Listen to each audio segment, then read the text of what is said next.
Hello, I'm Dr. Arnie Abrams. I'm Emeritus Professor at Southern Oregon University. We're going to start off by first defining what digital storytelling is.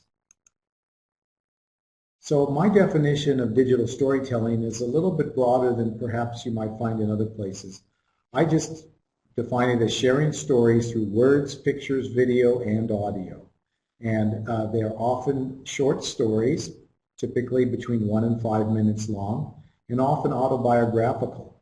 Some websites and other workshops always look at digital stories as being a kind of something that happened in your childhood or something about yourself. But I'm going to go much broader than that and also look at fiction and folk tales, even technical writing, instructions, and so forth. So we're going to kind of think of it as short videos, if you will.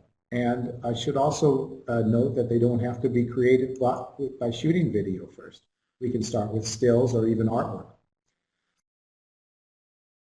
And this final example is actually one I put together about my past. So this is called Press Pass, and this uses a technique called green screen where you're able to use different layers of video, if you will.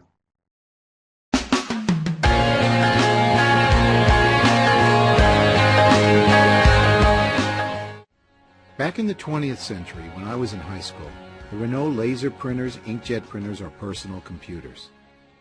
To get something printed was a big deal.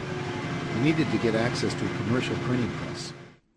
Luckily, I had a friend, Rob Lockman, who was taking print shop in school. Now, I had a reputation for causing a bit of mischief. Nothing destructive or illegal, mind you, just a way to quietly question authority. I came up with an idea to use the power of the printing press.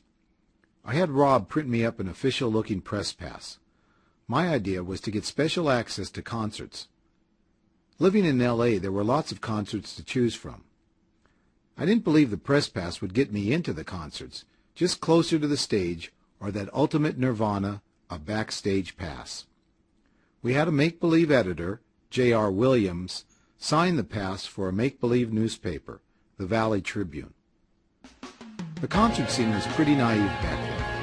Armed with my amateur camera and phony press pass, I got right next to the stage at several concerts, including the Beach Boys, the Kinks, and Poco. I wonder what it would take to get backstage to see U2 today.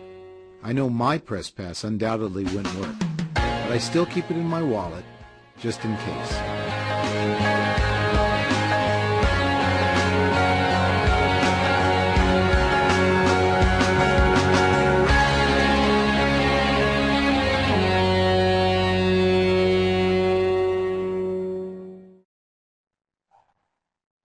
So I think you can see there how much fun the digital storytelling can be. Those are some examples and some of the different uses. In business, you can definitely use digital storytelling to tell something about a company.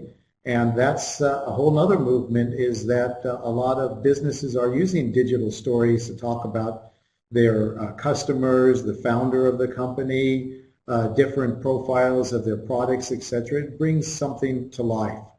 And for community service, about how the projects they're doing in the community also. So even in business, you can use digital storytelling. One of the things we're seeing is a lot of companies are actually asking their customers to submit stories, and they produce those as commercials or they put them up on the company website. So how do you assess something like this? Well, as I showed you before, is the teacher can lay out some subject area standards, have the student choose projects that are going to meet that. I will show you some rubrics here in just a second. You can assess their writing. You can give them a grade on their script and their technical writing skills, and also if they work in a team.